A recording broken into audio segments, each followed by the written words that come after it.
There are no clear guidelines that guide the type or duration of neoadjuvant immunotherapy for patients with deficient mismatch repair, microsatellite instability, high colorectal cancer that's locally advanced.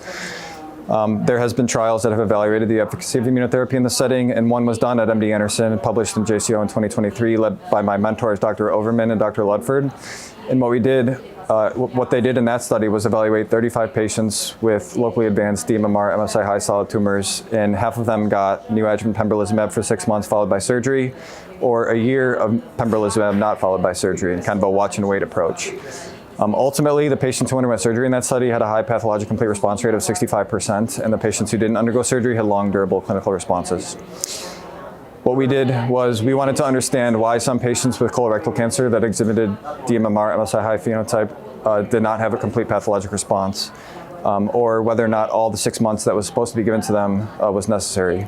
So we collected plasma samples serially over the course of the neoadjuvant pembrolizumab from the patients who underwent surgery with colorectal cancer, approximately 3 samples per patient, and found that ultimately patients were grouped into one of 3 groups.